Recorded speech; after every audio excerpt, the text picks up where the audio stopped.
What's up, y'all? Welcome back. We got a bunch of new at Sephora stuff, and it's all becoming even more relevant than usual because we've got the savings event coming up. So I have a bag of stuff that either I just bought, just received in PR, or I haven't gotten a chance to give it my full attention in a review yet, and that's what we're gonna be putting on my face today. I also have some oldies and goodies because there are so many moving parts of new things in this video that I figured I would go with some mainstays and recommendations for the parts that there aren't new things for. I have new primers from Laura Mercier. I have all three of them. There's a blurring, a hydrating, and an illuminating. I will swatch them and we'll make a decision. I also have the new SAIE Beauty Concealer. I got this in the shade 1 because in my previous attempts to shade myself online at SAIE, their shades have always been a little darker than I expect them to be, so I erred on the side of light today, and by God, she's light. I was sent, after buying one of the Basma blushes, they sent me what I thought were going to be all the rest of them, but it's all but one. But we'll swatch them anyway, because the one that's missing is not one that I would typically wear anyway because it's really saturated, but I figure it's still news you can use. And I also picked up one of the new Armani Prisma glasses. This is in the shade 3. I also have a bunch of the new reformulated versions of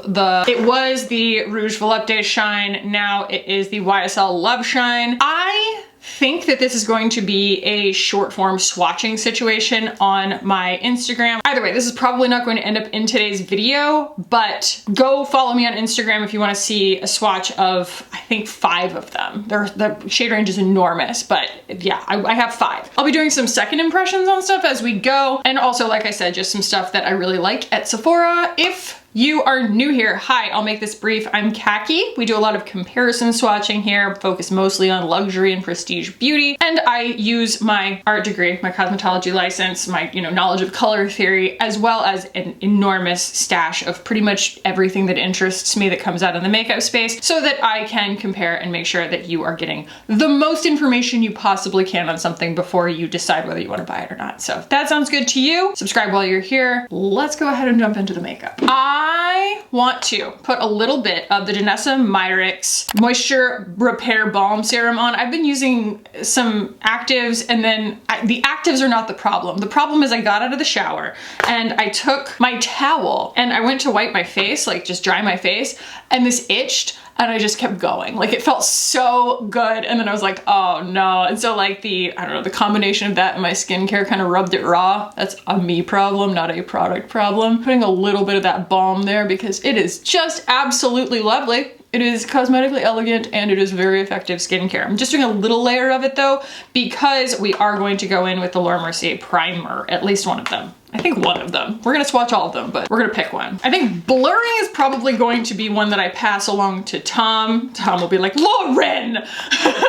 Hydrating and illuminating sound. Well, actually, Tom would probably like illuminating too. I looked, I think these are $25. The packaging's cute. I like it. It looks like one of the backgrounds on one of my thumbnails. I love a good gradient, It's just nice. That's a pretty package. Oh, and they're all a little bit different because of what they do. Honestly, first impressions have the ability to be so cringe because it's like literally you're stumbling through a product. That's why I try and do not as many first impressions, or at least I want to have a really good idea of like what the product does before I get it in my hands, before I start just like poking at myself, because it can be so, I don't know, it can be so embarrassing. Anyway, then we also have the luminizing. Whoa, the luminizing is so pretty. Now that doesn't surprise me that I like it. I just swatched a bunch of primers. That's not really very useful. This is the hydrating. It's the hydrating. This is the blurring. It's gonna blur. And then this is the luminizing. I think that I was mostly just wondering between the hydrating and the luminizing which one I wanted to do. And it seems like the luminizing is also pretty hydrating. So that's what I'm gonna do. It's really pretty. And like I said, or like I was saying, I love the Laura Mercier skin tints. And when they came out with the one that was kind of luminizing, I really liked that one too. So doesn't surprise me. Now, the luminizing powders, less so. I do think that I'm getting the new regular blurring talc-free powder in PR, so we will have a review for that when I get it, but the previous powder release was not my gig. All right, I'm gonna fuss with my hair the whole time if I don't put it up. I always have the best of intentions blowing my hair out for a video, and I have been obsessed with Color Wow lately. They have just such compelling ads on Instagram, so I've bought a couple of things at Sephora from Color Wow because they're so volumizing looking, and they're great. Like they actually work for my hair because my hair is so Anyway, let's go with the illuminating. That was a lot of footage to get around to putting on a primer, Kackie. Yeah, it's not by any means Auric Glow Lust or something. It's just got a really nice luminosity to it. I used, this was like testing a face of makeup before I got on camera with it, and I still don't know how I'm gonna really go about it, but I used the new Watermelon Glow Serum stuff from Glow Recipe in the Sun Glow, and then I used that to try and kind of tan my face before I put on a really sheer layer of the Gucci Cushion foundation that I got in too light of a shade. And what was so strange was that the combination of the two made my face kind of lavender. It was almost like there was red in the sun drops, and that because of the sunscreen in this, whatever the sunscreen is, it's kind of blue. And so together they made my skin kind of a weird, bruisey, hazy, iridescent purple. It was really unpleasant. So like that was a no on that being the way that I presented on camera. You know, that's why we do things off camera sometimes. Well, that's quite lovely. It feels really good. I mean, Laura Mercier does know complexion pretty well. I liked the new concealer. It's not my favorite. It's not like, you know, heavy circulation, heavy rotation, but I did like it. So this falls into the category of things that I just freaking love. I've been talking about it a lot lately, but I haven't used it as much lately. I think the last time I used it was when I reviewed the new Danessa Myricks Balm, and I just love it so much. So anyway, this is the Yummy Skin Serum Skin Tint. I have this in the shade 2. I swatched this in my last video against the new Lisa Eldridge and was just, again, shocked in the best way possible at how it disappears onto my skin because, you know, this is very personal, but it is like the best shade match that I have in my entire collection. It just looks like skin, and I knew today I was gonna wanna go pretty light on actual, you know, all over complexion product. I wanted to not have to fully cover my face because I want to use the concealer and really see what it does, but also, I don't know, like my skin looks pretty good. It's a little irritated right now. It's a little bit red, but like the acne's going away and I just wasn't in the mood for like full coverage. But this is a skin tint that looks really skin tinty. Yeah, science, that's a very scientific term. It looks really effortless and not makeup-y. It really looks like healthy skin, but it has more coverage than a lot of other skin tints in my collection. And so it really helps me feel confident. Ooh, what are you? Ow. Oh, it's just always popping up with new stuff, isn't it? So you can see the luminosity is showing through from the primer because that's not very much complexion product. And like I said, it's by design. It's something that I can wear really selectively because it's such a dead-on shade match for me. Okay, so maybe this is part of SAIE's redemption arc with me because I have a long and storied history with SAIE Beauty. This is their second concealer release. This is the Slip Tint concealer, I think. Yeah, so it's like the first one was called like Hydra Beam, and some people said it was more of a color corrector or a brightener than it was a concealer. Whether that was intentional or not, I have to kind of agree just because it really had so little coverage, like less coverage than the foundation, and I find that to be a little bit strange, a little bit of a mismatch. But this I have used off camera. It does have quite a bit of coverage. I haven't formulated all of my thoughts on whether I like the formula itself. I just said formulated too much. But anyway, I can at least say that the color is pretty good and it has coverage, which is what I want out of a concealer. And we dibbity dab. I also want to keep makeup off of right here because I tend to get it on my collar, whether it's popped up or not. I will just always get it on my shirt. So the primer's tenacious. It definitely continues to show through, like it really maintains the luminosity, which is interesting because I wouldn't call it like the most luminizing primer I've ever used, you know? But it's really nice. It's really lightweight. It's really tacky in a good way. I feel like it's really securing my makeup. It's lovely. It's really lovely. That is really lovely. That's a great texture for a concealer. I just like my concealer to do its job and not complain. And like, so far so good. And it's quite hydrating. That's nice. Okay, we're looking very pasty. Let's do like a second impression on the new Ciele Bronzer sticks because I was a little surprised at just start to finish, like the swatches, the way that it went on and everything. And I just kind of want to give it another go. Here we have her 01 Light.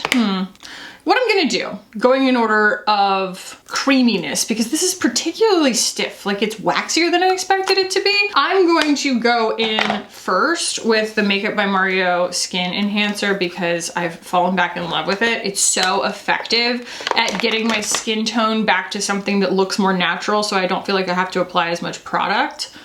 Like, it just sort of brings the life back without being like, oh, that's a hard decision on bronzer. You know, it's just life on a big old BK 105. Love this bad boy. Now I feel like we can go in with the Ciele, you know, very intentionally. It is a little bit silly. I feel like the images on the website, and I'm gonna have one of my like pretentious color theory moments here, but it's a little silly to me that the way that they are using it in the photos, the swatch photos and stuff, is as a contour. These are not contours. This is not a contour shade. None of these is a contour shade. I mean, you can use bronzer that way if you so desire, but that is not how the illusion of shadow works. You don't typically want to go for something warm, like a very typical bronzer, as a contour color. You can, like I said, you can, and it kind of works, but there are things that work better than that. And I think that it's kind of setting people up with weird expectations to show the, you know, the diagram of the application of this as something that should work as a contour,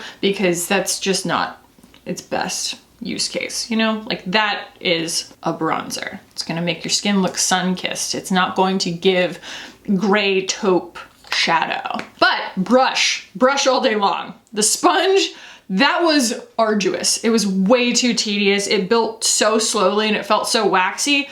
The brush, and this is the BK 106, that was so much better. So much better, and I do love the smoothness of it. We're very much dewy everywhere at the moment, so I'm going to powder underneath my eyes real quick with the Kosas, and then I'm gonna also go in with the Victoria Beckham bronzer just to sort of blend that so that we don't have that socket line. Let's swatch these Basma blushes real quick. And I'm also going to swatch it against, and literally only against, the new Patrick Ta, because it is the comparison that I was drawing as far as formula was concerned, is that these creams from Basma are so similar in formula to the cream within the duos from Patrick Ta, and so it will be just important to see kind of like how the color compares to Not Too Much, which is the new one. All right, so the ones that they sent me are peach, mauve, cherry red, and fuchsia. I love, you know, a creative shade naming scheme, but I also love when something is just named after the color that it is. Makes it a lot easier to remember because my brain's full of this stuff. So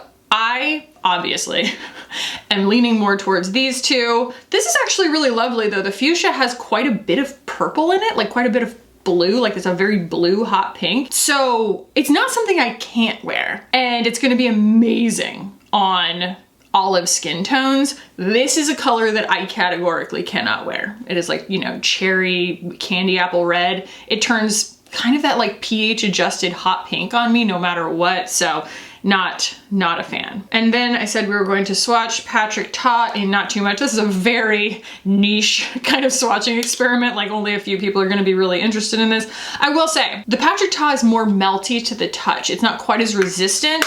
And I think that what that does is it makes it apply more easily over powder, which is what it's designed to do. It's like it warms more easily, and that would be the only big difference in the formula. But there's that versus the others. So you can see it's mauve, but it's not as mauve as mauve. It's a little bit peach, but it's not as peach as peach. It's like right in between, and it's lovely. So if any of that appeals to you, I don't know, it's all seems to be news you can use kind of thing, especially when you are a person who doesn't like duos. I wonder if we shouldn't try the purple today. Oh, let's just see what it looks like. Let's just see what fuchsia looks like. I've never used it.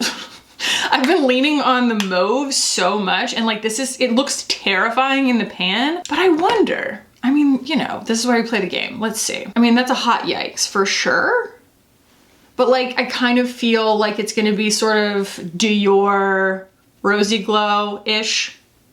Or yeah, it gives that kind of like neon thing. I don't know, it's not something that's always the most intuitive thing, but it can add something really interesting to a look. And in this case, the very saturated shades are also more translucent, which I feel like is, you know, a good thing for people who either want to use it like this or people with deeper skin tones because then it won't go ashy on your skin. But for me, it makes it kind of jelly looking. You know, it's very, like I said, translucent, it's like a watercolor. And so I do feel like I need something to fill it in with, and I'm gonna go in with the mauve to do that because the mauve has like white backing to it. It's like desaturated, and that's going to be like filling in the gaps on that where that was too much. It's gonna fill the gaps in where my skin needs the opacity. Ha ha ha, too much, too much, too much, too much. There, that's better. They're very forgiving. I do feel like though, since I'm so tan, I do kind of want to still go in with some peach, especially because the lip gloss that we're using is peach. I'm gonna go in with the peach. Screw it. You can do whatever you want, especially because this is cool toned what I have on right now, and then the peach pop is going to make things look, you know, like it's coming towards you kind of thing. Just gotta find it. They all look the same. And I have 2 of the peach. Like, why would this be hard to find? Or we could use Haus Labs Pomelo Peach. I say we do that because that is what is sitting in front of me, and variety is the spice of life. Now, I did hear, I don't know, I think I was talking to a Sephora employee, and she said that the reason that the new Haus Labs blushes are smaller is because they're more concentrated in pigment. I think that that's kind of baloney, and I don't actually like want something that's higher pigment. Like, I don't want concentrated. I would rather something build slowly, but you know, if that's the case, then that's the case. I just think that that sounds like baloney. There we go. Someone did recently comment, like, I used to be a blush queen, like a more blush person, and now I'm not. I'm like, I still think that we wear a lot of blush. I still think that we do. I always end up putting more on at the end of my video anyway, so. Any hoodles. I had no idea where to go with the eye look today because no one is coming out with eye products right now. We have like a new shade value in the Danessa Myricks Groundwork palette, which I don't need to buy in order to review for you. There's the Makeup by Mario Cool Toned palette, which I'm not interested in at all. It's not going to look good on me. That's just, those aren't my colors. It's just kind of it right now. It's just not what's trending right now to put out eyeshadow palettes. Oh, there's like some Tom Ford quads. Again, not interested. If you're new here, I've owned a lot of them and I'm just not impressed by them. I'm just going to dip into an oldie but a goodie here. We're going to go into the very beautiful neutral world of the Makeup by Mario Ethereal Eyes palette. When it comes to this palette, I want to be really careful what brushes I use because it can build really quickly, kind of without you realizing it. I also don't want to use natural bristle brushes because they're going to pick up too much product. I find that that is, I mean, that's something Hindash told me. You know, I was asking about his palettes like being used on deep skin tones, and he was like, you just use natural bristle brushes. It picks up more of the product and lays it down. And I was like, I never knew that about the difference between the fibers, and he's so right. He's so right. All right, so this is like a very basic blendy brush that I like to start with, and this is the BK201 synthetic, very helpful in that respect. And I'm gonna go with this quite yellowy cream color. Somebody did say that Hindash's color fluids are back in stock. I need to take a look and see which ones because I'm gonna kind of bring them back into rotation on my channel. It was just heartbreaking to use them, and I still did, but it was heartbreaking to use them and be like, you can't get them and I don't know when you'll be able to. And that was the case with this for a long time too. Like, the Ethereal Eyes was here for like 5 seconds. If you didn't buy it practically the moment that it came out, it was like gone forever, and then they re-released it, which I'm glad that they did. That's nice. We're just kind of trying to stay in the warm side of neutral, which is kind of where I always want to be. But synthetic is the way to go on this palette if you don't want a ton of impact. Why can I never find the brush I'm looking for? There we go. Singe Beauty, another wonderful synthetic brush company. This is the Singe EO2. I'm gonna go in with this one right here. It's still kind of warm, but it's deeper. I'm just not trying to get a ton of drama in the video that just came out today. So it will be the, you know, last video that you saw on here. I was using Diamond Dog from Urban Decay, the new Moondust shadow. It just happened really fast. Like, I like that color a lot. Like, it is kind of my dream, you know, shade that can kind of go with everything. But between that and the Dior Poncho Mono Shadow or whatever, like, things got dramatic really fast. And I'm just, I don't know, I end up getting away from the camera and being like, it's a lot, you know? It's pretty, but it's a lot kind of thing. And I just don't want a lot today. I'm gonna go back in with those 2 shades underneath my eye. Get a little bit of like smoky bedroom eyes going here. I think that I'm just gonna keep going with that warm shade. Yeah, that's nice. I mean, it's really impossible for me to use this palette without getting into the quote-unquote ethereal shades. So let's do those. I think I'm gonna go for the, you know, my favorite kind of neutral one here. It's sort of gold. Yeah. Oh, I'm hungry. Actually, I think that I usually go for this one. So this is a little bit different. And of course you can layer them also. But I like these because they give wet look to the skin without it being this punch of pigmented glitter. When I met Tom for the first time in person, we were in an elevator going up to their Airbnb, and yeah, like, see, that's pretty gold. I kind of want to tone it down a little bit with this one. So we're gonna go with that on top because it's gonna neutralize it a little. But yeah, we were in an elevator, and so the lighting was like that kind of, not quite fluorescent, but sort of fluorescent lighting.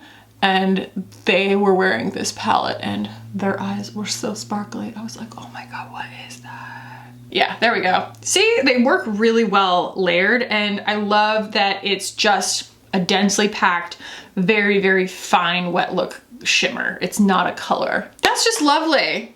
That's just lovely. I'm gonna throw on some eyeliner and mascara and brows. I'm gonna use the Tiramisu eyeliner from Sephora collection because I love it. I'm gonna use my Thrive mascara. Going to use my Kosas Air Brow, and I'm gonna use that Coolfee lamination effect, the Free the Brow Clear, wherever it is. It's here, it's for sure here. It's so good. It's so good. Do not sleep on that product.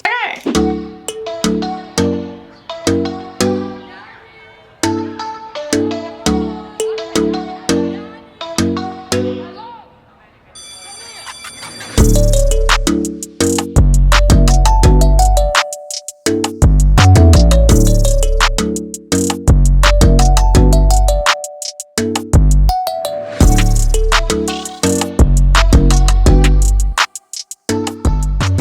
Yes, I feel like I need contour. I'm going to go in with the Charlotte Tilbury contour because it's very chill. Charlotte Tilbury.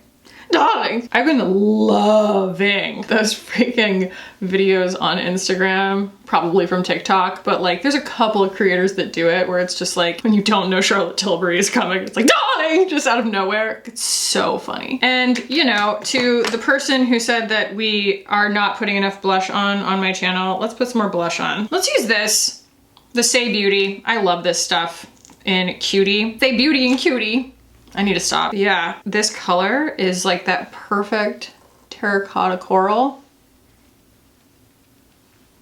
Like as I was looking at myself putting on the rest of my eye makeup, I was just like, blush, I need more blush. Also, nothing to do with Sephora, the Mermaid Glow Baume Essentiel from Chanel did go out of stock on Macy's because of course it did, but it's back on Chanel. So there's that. Let's use some of that because I love it. It just makes everything better. It's hilarious how like my feelings change over time with something. Like this has just become something that I really never thought that I was going to use the crap out of it, but it's incredibly lovely. And it just makes every makeup look a little bit more effortless because it's like, oh, it can't be that much makeup. Look how like beautiful and like hydrated and balmy her skin is. Like that just must be like healthy skin, even though we have a full face of makeup on. Little spritz moment, and then we'll do the lips. Is Fix Plus on Sephora? No, but she's that girl, okay? I'm sure there are some good setting mists at Sephora, though. I just don't know about them yet. Okay. We're gonna do this Armani, not that, that's the La Mer. Very easy to confuse the two packages. Where is it? Armani, yes, wow. This is a swatch opportunity, a swatch-opportunity. I'm going to swatch this against all my ladies real quick. Hermes, where are you? I love you so much, where did you go? Oh, where do you go? My lovely. Ding, ding, ding, ding, ding, ding, ding, ding, ding. Where's my white collar shirt from Fred Seagull? Oh, I found it, I found it, I found it, I found it, I found it, I found it, I found it. I usually edit this crap out, but y'all got lucky today. These are all of the coral lip glosses that I've accumulated lately, like all my luxury ones. And for whatever reason, no one asked for this. No one asked, but I feel the need every time I get a new one to swatch them all against each other. So let's do it. Starting with the new Armani before I even put it on. Armani! She's so pretty. It's very orange coral. Very, very pretty. And it's got shimmer to it, hence Prisma glass. Really nice package, but it is plastic. Then we have the La Mer, which I think I misspoke earlier. I said it was glass. It is not. It is also plastic. $90. It should be glass. La Mer. Plumping. Smells minty. Just smells like the plumping ingredient. I love it. Is it worth $90? You decide. The next one, I don't love this. This is the Rose Perfecto from Givenchy, and that's in the shade 109. The La Mer was obviously the coral one. The reason that I don't love this, do I love the shade? Yes. Do I love the formula? Yes. It smells and tastes so strong. It's just like a mouthful of artificial flowers. It's just not the vibe. Then we have Posh Gloss in Picante, and it is quite a light peach by comparison, and it also is very milky. Like, I wouldn't necessarily say it's for, you know, deep skin tones, and honestly, it's a little milky even for me. But it's very pretty, and it's a lot pinker than the others. And then finally, the face that sailed 1,000 ships. This is the Irresistible in Beige Sapote, and she is absolutely gorgeous. Smells like peach rings, doesn't have any plumping properties to it, and it is also in glass. Is the Givenchy in glass? This feels like, nope, that's plastic. Yeah, the Victoria Beckham and the Hermes are both in glass. So actually, this is great because it's the most similar to the La Rose Perfecto, which is good because I don't really like that one. And so if we can kind of sub that out for one that I like better, that's great. Now, I have used this and it's a little weird because there are plumping properties that I'm used to, and then there are plumping properties that are new to me. And this one seems to be kind of like a numbing. It's very, very subtle. We'll see if it does it this time. But I felt like it was almost like Ambisol, you know? I like how orange it is though. Like, it's really giving like a super summery coral on me. Reminds me a little bit in the shade of like the La Perla lipsticks that I have, my coral lipsticks from them, in Espresso Lips and something red. And neither of which it doesn't look like espresso or red. Either way, thank you for traveling through that half-baked thought with me. Let's see if the numbing happens again. God, it's pretty. It's so freaking pretty. It's less pigment though than the Hermes. Yeah, it does. It has a tiny bit of a funny, like, numbing feeling to it. I don't know how I feel about that. It doesn't bother me enough to not wear it. And also, it doesn't have a fragrance. And that's huge, huge, huge for me. Like, not that I hate fragrances, but I'd rather it be no fragrance, especially on a lip product, than a crappy fragrance. I'd just rather it didn't suck, you know? We are dewy, dewy, dewy. Let's powder, powder, powder just a touch. Mainly the finishing spray that did that. I don't want to powder over my mermaid glow though. There we go. All right, my loves. Let's talk final thoughts on the things that we tried today for the first time. The Laura Mercier primer, I really feel like this is, in a good way, a very safe release. It's a safe release. It's a safe release for Laura Mercier because they work really well. There's no shade range to critique. And I feel like releasing 3 of them, crowd pleaser. It's just gonna be, you're gonna find something that you like. You know, they're kind of coming in with it being like with their tail between their legs. They're like, we know our last few releases have been kind of buck wild and weird. Like, have some primers that definitely work well and give us like a W. Like, that's all these are, is they're just a W, and good for them. You know, this was my 3rd time wearing this. The new SAIE concealer, it's really nice. It's really nice. You know, time will tell whether it's as good as the Tower 28 or the Kosas or the I have the highlighter. Where's the damn Givenchy? Either way, the Givenchy. Those are my top 3, and they are really astoundingly wonderful. So like, this could be great and still not knock these out of their top spot. Yeah, I mean, it's very good so far. I think that it's very good. It's a good shade. It went on really well. It's nice and smooth underneath my eyes. It's hydrating. It's what I was looking for. SAIE Beauty, everything they do is dewy. So it's refreshing that it like has a dry down, you know? Like, I will take that from SAIE Beauty. The fact that it has a dry down is a gift. The Basma blushes, I honestly feel like these are just a home run. Like, it's really hard to dislike, a really good cream blush that goes on evenly, that's in, you know, nice packaging. Like, this is very satisfying packaging. Rebecca and I were like, I could click this all day. That's just, it's like a fidget toy. But especially if you have been eyeing the Patrick Ta ones and there's a color in here that you like just as well and you don't want a duo, or you already have a powder that you like that you just kind of want to layer a cream on top of, these are really versatile. They're very, very beautiful. And again, it's like a W, you know, it's like you put out a cream blush that's very good. It's easy to use. It's not making any wild claims. The colors are good. The colors kind of run the gamut for people, especially in a smaller release. Like, there is really something for everybody to like. I just mainly wanted to swatch them for you today because I think you already knew that I liked them. Yeah. The numbing is super subtle, but it is there. It's more subtle than it was the first time that I used it, but it was like really noticeable the first time. I don't know. I think it was also because I had just used the Lawless, which is a plumping gloss underneath, and was probably kind of sensitizing my lips a little bit, and so I was more aware of it. But the actual formula outside of the supposed numbing, or whether or not I'm having a stroke, I'm not sure. Absolutely gorgeous color. Because it's orange, I feel like it's gonna go kind of like this. It's gonna go sort of tawny on some people, which is really nice. Low pigment, but still there's pigment. Whereas like the La Mer, there's like no pigment to it. It just looks like that in the tube. And the formula is totally non-sticky. It's not a liquid lip balm, but it's super non-sticky. Like, it's not doing any of that thing where it combines with my saliva and starts going mucky. Like, it's a really easy to wear, super comfortable formula. And it's not an oil either. It doesn't feel like it's just gonna like slip off of my face. I like it. I wanna buy more shades in it. I will buy more shades in it. I'm impressed. And I love that there's no fragrance. I love that there's no fragrance in it. And that's the story today, y'all. That's the vibe. I'm pretty satisfied with this makeup look. I feel like the luminizing primer did give me maybe a little bit more luminosity than I was bargaining for, but it's also really hydrating, so I'm not mad at it. Anyway, I hope y'all appreciated this. If you did, please do video that give a thumbs up. I'm just gonna go with it. If you're new here and you enjoyed this, you enjoy the format and everything, then please subscribe while you're here. And thank you to all of my current subscribers. I love y'all so very, very much. I will put a video up here that I think you'll enjoy if you liked this one. Thank you so much for being here. I love y'all so much, and I will see you in the next one. Bye.